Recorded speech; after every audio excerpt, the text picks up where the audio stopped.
അവിടെ ഒരു കൊച്ചുകുട്ടി, അതായത് പ്രത്യേകിച്ച് അറിയാം നിയോനേറ്റ്സ് ആണ്, ഒരു വയസ്സ്, ഒരു ജനിച്ചു വരുന്ന കുട്ടികളൊക്കെ ഉള്ള ഒരു ഡിപ്പാർട്ട്മെൻറ്റാണത്. അപ്പോൾ അവിടെ ഒരു ഓർഫനായിട്ടുള്ള ഒരു കുട്ടി ഉണ്ടായിരുന്നു. അതൊരു നോൺ സൗദി ബേബി ആയിരുന്നു. അതായത് അവൻ ജനിച്ച അന്ന് മുതൽ ഞങ്ങൾ NICUയിലുള്ള സ്റ്റാഫാണ് അവനെ വളർത്തിക്കൊണ്ടിരുന്നത്. ആ ഒരു വയസ്സായി കഴിഞ്ഞപ്പോൾ അവൻ ഈ ഡിപ്പാർട്ട്മെൻറ്റിലൂടെ ഫുൾ അങ്ങോട്ടും ഇങ്ങോട്ടും ഓടി നടക്കാനൊക്കെ തുടങ്ങി. അതപ്പം ഒരു ഇൻഫെക്ഷനൊക്കെ ചാൻസസ് ഉണ്ടായിരുന്ന ഒരവസ്ഥയാണ്. കാരണം കുഞ്ഞാണ്, അവനെ നമുക്ക് മെയിൻറ്റെയിൻ ചെയ്യാൻ പറ്റത്തില്ല.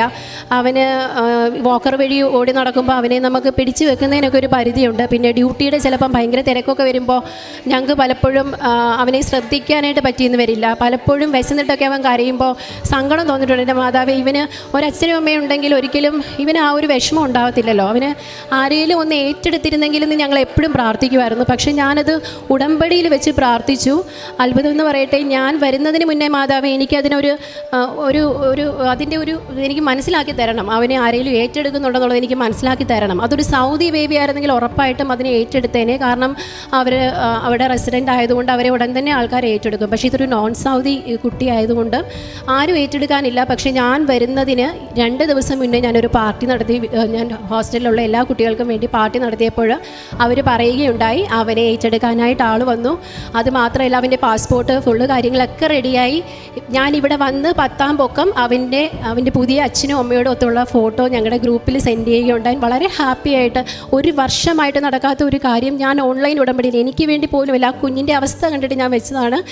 അവനൊരു നല്ല ജീവിതം ഇപ്പോൾ അവന് സന്തോഷമായിട്ട് അവന് അവിടെ അവരുടെ പേരൻസിൻ്റെ കൂട്ടത്തിൽ ജീവിക്കുവാണ്. അവനും തിരുക്കുമാരനും 1000 നന്ദി. എൻ്റെ പേര് ശരണ്യ. ഞാനൊരു നേഴ്സായിട്ട് വർക്ക് ചെയ്തുകൊണ്ടിരിക്കുകയായിരുന്നു സൗദി അറേബ്യയിൽ കഴിഞ്ഞ 10 വർഷങ്ങളായിട്ട്. അപ്പോൾ ഇന്ന് ഈ അൾത്താരയിൽ ഇവിടെ വന്ന സാക്ഷ്യം പറയാനായിട്ട് മാതാവും തിരുക്കുമാരനും അനുഗ്രഹിച്ച ഒരു വലിയ അനുഗ്രഹം ഞങ്ങളുടെ കുടുംബത്തിന് ഉണ്ടായിട്ടുണ്ട്. അപ്പം അതിനെപ്പറ്റി പറയാനായിട്ടാണ് ഞാനിപ്പോൾ ഇവിടെ നിൽക്കുന്നത്. ആദ്യമായിട്ട് ഞാൻ സെപ്റ്റംബർ 11, 2023 ഉടമ്പടി, അത് നമ്മൾ സൗദി അറേബ്യയിലുള്ള സമയത്ത് ഞാൻ ഓൺലൈൻ വഴിയായിരുന്നു ഉടമ്പടി എടുത്തിരുന്നത്. അപ്പോൾ ആ സമയത്ത് ഞങ്ങൾ ഉടമ്പടിയെപ്പറ്റി അങ്ങനെ വലിയ അറിവൊന്നുമില്ല. കൃപാസനത്തെപ്പറ്റി കേട്ടിട്ടുണ്ടെങ്കിൽ പോലും എത്രത്തോളം ജെനുവിനാണ് കൃപാസനം എന്നൊന്നും എനിക്കറിയില്ല. കാരണം ഞാനൊരു അക്രൈസ്തവയാണ്. ഞങ്ങളുടെ കുടുംബം മുഴുവനും ഹൈന്ദവ വിശ്വാസത്തിലൂടെ മുന്നോട്ട് പോകുന്ന വ്യക്തികളാണ്. അപ്പോൾ ഇതൊന്നും അറിയത്തില്ലാതെയാണ് ഞങ്ങൾ കൃപാസനത്തിനെ പറ്റി അറിഞ്ഞതും കൃപാസന മാതാവിൻ്റെ അടുത്ത് ഞങ്ങൾ ഓൺലൈനായിട്ട് ഉടമ്പടി എടുത്തതും.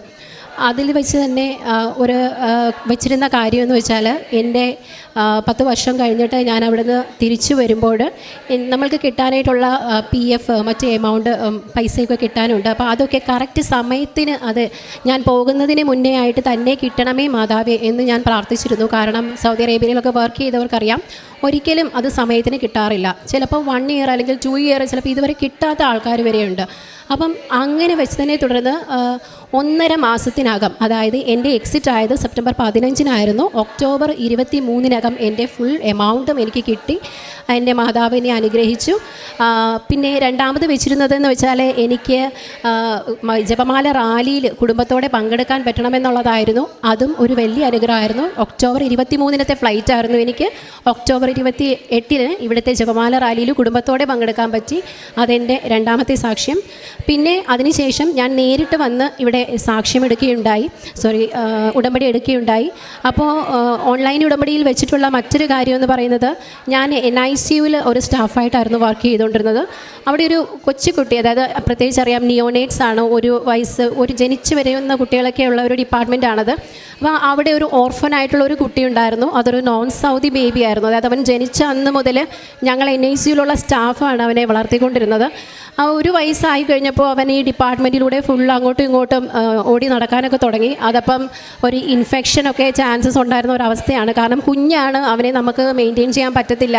അവന് വാക്കർ വഴി ഓടി നടക്കുമ്പോൾ അവനെ നമുക്ക് പിടിച്ചു വെക്കുന്നതിനൊക്കെ ഒരു പരിധിയുണ്ട്. പിന്നെ ഡ്യൂട്ടിയുടെ ചിലപ്പം ഭയങ്കര തിരക്കൊക്കെ വരുമ്പോൾ ഞങ്ങൾക്ക് പലപ്പോഴും അവനെ ശ്രദ്ധിക്കാനായിട്ട് പറ്റിയെന്ന് വരില്ല. പലപ്പോഴും വിശന്നിട്ടൊക്കെ അവൻ കരയുമ്പോൾ സങ്കടം തോന്നിയിട്ടുണ്ട്. എൻ്റെ മാതാവേ, ഇവന് ഒരച്ഛനും അമ്മയും ഉണ്ടെങ്കിൽ ഒരിക്കലും ഇവന് ആ ഒരു വിഷമം ഉണ്ടാകത്തില്ലല്ലോ. അവന് ആരെങ്കിലും ഒന്ന് ഏറ്റെടുത്തിരുന്നെങ്കിലെന്ന് ഞങ്ങൾ എപ്പോഴും പ്രാർത്ഥിക്കുമായിരുന്നു. പക്ഷേ ഞാനത് ഉടമ്പടിയിൽ വെച്ച് പ്രാർത്ഥിച്ചു. അത്ഭുതം എന്ന് പറയട്ടെ, ഞാൻ വരുന്നതിന് മുന്നേ മാതാവേ എനിക്കതിനൊരു അതിൻ്റെ ഒരു എനിക്ക് മനസ്സിലാക്കി തരണം. അവനെ ആരെങ്കിലും ഏറ്റെടുക്കുന്നുണ്ടെന്നുള്ളത് എനിക്ക് മനസ്സിലാക്കി തരണം. അതൊരു സൗദി ബേബി ആയിരുന്നെങ്കിൽ ഉറപ്പായിട്ടും അതിനെ ഏറ്റെടുത്തേനെ. കാരണം അവർ അവിടെ റെസിഡൻ്റ് ആയതുകൊണ്ട് അവരെ ഉടൻ തന്നെ ആൾക്കാർ ഏറ്റെടുക്കും. പക്ഷേ ഇതൊരു നോൺ സൗദി കുട്ടി ആയതുകൊണ്ട് ആരും ഏറ്റെടുക്കാനില്ല. പക്ഷേ ഞാൻ വരുന്നതിന് 2 ദിവസം മുന്നേ ഞാനൊരു പാർട്ടി നടത്തി.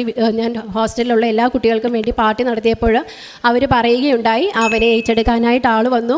അതുമാത്രമല്ല അവൻ്റെ പാസ്പോർട്ട് ഫുള്ള് കാര്യങ്ങളൊക്കെ റെഡിയായി.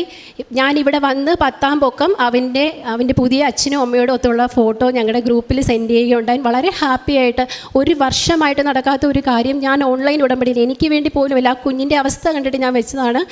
അവനൊരു നല്ല ജീവിതം ഇപ്പോൾ അവന് സന്തോഷമായിട്ട് അവന് അവിടെ അവരുടെ പേരൻസിൻ്റെ കൂട്ടത്തിൽ ജീവിക്കുകയാണ്. അത് എന്നെ സംബന്ധിച്ചിടത്തോളം വലിയൊരു അനുഗ്രഹമായിട്ട് ഞാൻ വിചാരിക്കുന്നു. 4മതായിട്ട് പിന്നീട് ഞാനിവിടെ വന്ന് നേരിട്ട് ഉടമ്പടി എടുക്കുന്നത് നവംബർ 11-നാണ്. അപ്പോൾ ഞാൻ OET ഞാൻ ഓൾറെഡി എഴുതിയതായിരുന്നു. ഡിസംബർ 2021 ഡിസംബറിൽ ഞാൻ ഓൾറെഡി ഒന്ന് എഴുതിയിട്ടുണ്ടായിരുന്നു. എനിക്ക് ഫുൾ സ്കോർ ഉണ്ടായിരുന്നു. പക്ഷേ എനിക്ക് എന്തോ എൻ്റെ അവിടുത്തെ കോൺട്രാക്റ്റ് കാരണം എനിക്ക് ഒന്നുകൂടെ OET എഴുതേണ്ടതായിട്ട് വന്നു. കാരണം ഞാൻ ന്യൂസിലൻഡ് പ്രോസസ്സിംഗ് ആയിരുന്നു സ്റ്റാർട്ട് ചെയ്തിരുന്നത്. അത്യാവശ്യം ഡിലേഡ് പ്രോസസ്സൊക്കെ ആയതുകൊണ്ട് എനിക്ക് ഒന്നും കൂടെ OET എഴുതേണ്ടതായിട്ട് വന്നു. അപ്പോൾ ഒരിക്കലും ഞാനിതിൻ്റെ ഒരു നിയോഗമായിട്ട് വെച്ചില്ല. പക്ഷേ മാതാവ് നമ്മൾ വെക്കാത്ത പല നിയോഗങ്ങളും സാധിച്ചു തരുന്നു എന്നുള്ളതിനുള്ളൊരു തെളിവാണത്. ഞാൻ ലൈറ്റ് ക്യാൻഡിൽ പ്രെയർ റിക്വസ്റ്റ് മാത്രം അതിന് ഞാൻ ഇട്ടു. മാതാവിനോട് പറഞ്ഞു അവിടത്തേക്ക് കൃപയാകുമെങ്കിൽ ഇതെനിക്ക് വേണ്ടിയുള്ള നല്ല പദ്ധതിയാണെങ്കിൽ മാത്രം സാധിച്ചു തരണമേ എന്ന് പറഞ്ഞതുകൊണ്ട് അവിടുന്ന് അതെനിക്ക് സാധിച്ചു തന്നു. ഞാൻ നവംബർ 11-ന് ഇവിടെ ഉടമ്പടി എടുത്ത് 4 അടുത്ത റിസൾട്ട് വരുന്ന സമയത്ത് എൻ്റെ OETക്ക് നല്ല ഉയർന്ന സ്കോറോടുകൂടി തന്നെ മാതാവ് എനിക്ക് പാസ് മാർക്ക് തന്ന് മാതാവിനെ അനുഗ്രഹിച്ചു എന്നുള്ളതാണ്. അങ്ങനെ OET എഴുതുന്ന സ്റ്റുഡൻസിനൊക്കെ അറിയാം എത്രത്തോളം ബുദ്ധിമുട്ടുള്ള ഒരു മൊഡ്യൂൾസും കാര്യങ്ങളൊക്കെ ആണെന്ന്. അപ്പോൾ എനിക്കെന്താണ് അതിൽ പ്രത്യേകിച്ച് പറയാനുള്ളതെന്ന് വെച്ചാൽ ഞാൻ OET പഠിപ്പിക്കുന്ന ഒരു ട്രെയിനറാണ്. 2 വർഷമായിട്ട് ഞാൻ OET പഠിപ്പിച്ചുകൊണ്ടിരിക്കുകയായിരുന്നു. അതായത് 21 മുതൽ ഞാൻ OET പഠിപ്പിക്കുന്നുണ്ട്.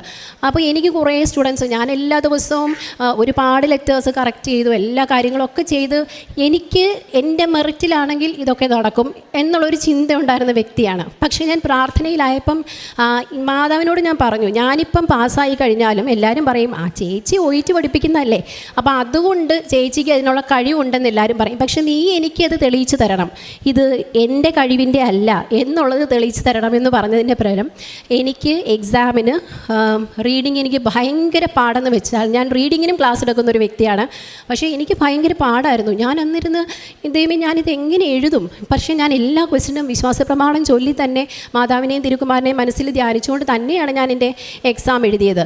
അതിനെ തുടർന്ന് ഞാൻ പറയാമല്ലോ C2 എന്ന് പറഞ്ഞൊരു പാട്ടിൽ എനിക്ക് 8 ക്വസ്റ്റ്യനും എഴുതാനുള്ള സമയം കിട്ടിയില്ല. അത് സമയമില്ല, 5 മിനിറ്റ് എനിക്ക് ടൈം പോലും മാനേജ് ചെയ്യാൻ പറ്റുന്നില്ല.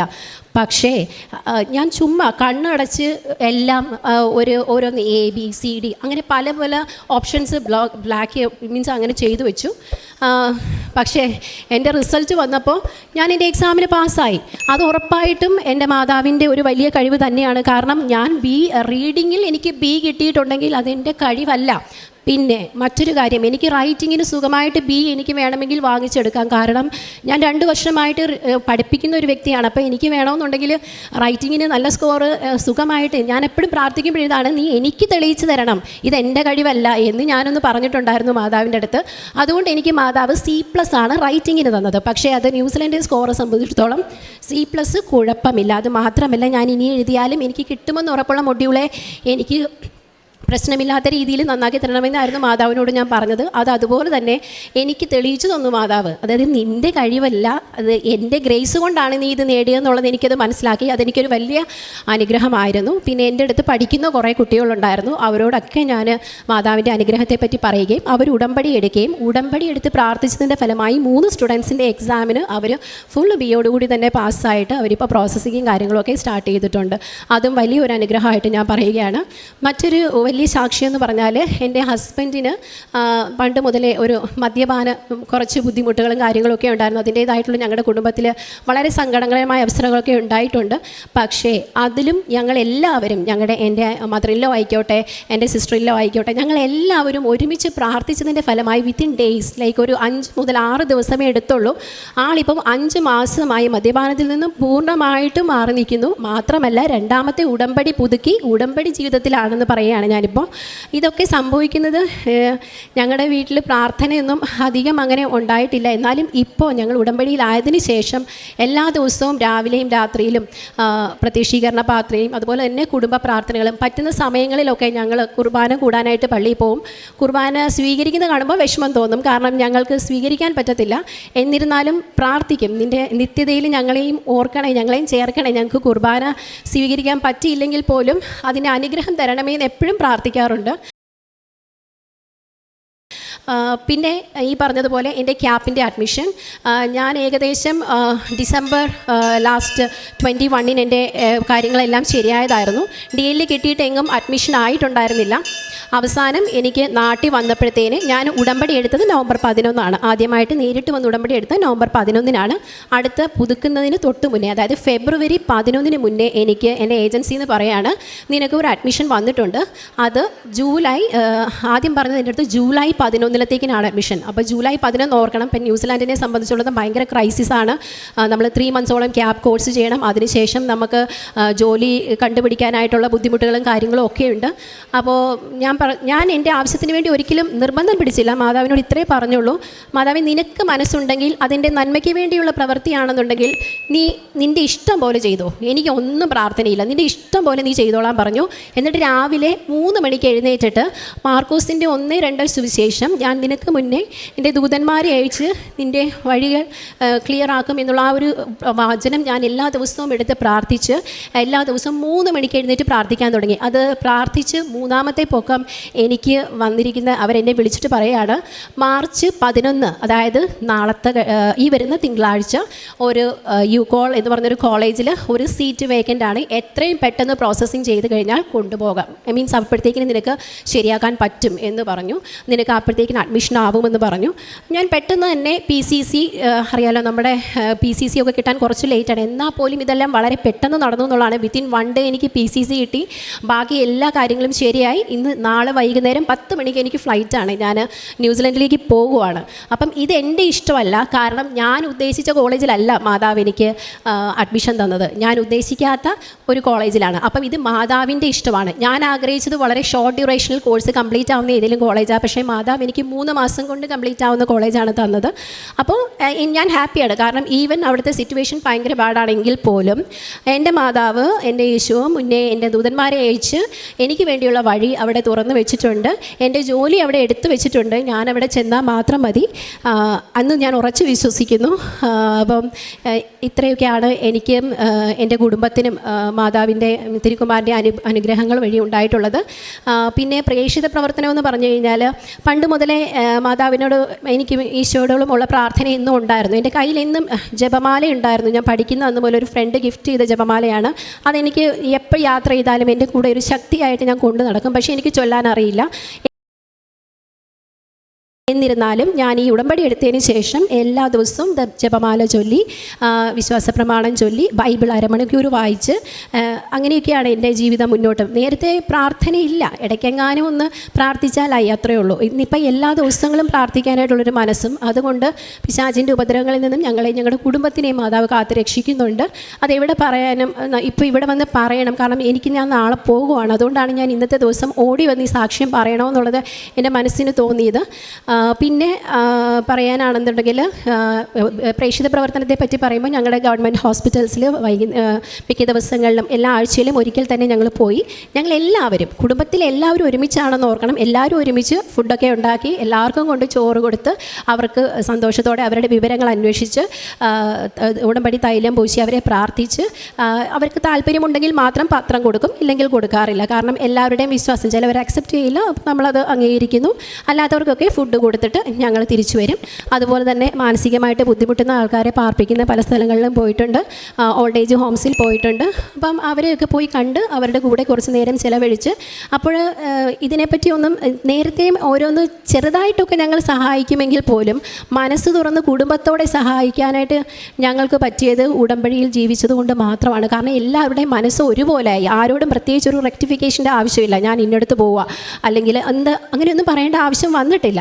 അതുപോലെ ഞങ്ങളുടെ എല്ലാ കുടുംബത്തിൻ്റെ കാര്യങ്ങളെല്ലാം മാതാവും തിരുകുമാരും കൈപിടിച്ചാണ് ഞങ്ങളെ നടത്തുന്നത്. സ്വർഗ്ഗതുല്യമായ ഒരു ജീവിതം തന്ന മാതാവിനോടും തിരുകുമാരനോടും 1000 നന്ദി പറഞ്ഞുകൊണ്ട് ഞാൻ നിർത്തുന്നു. Thank you.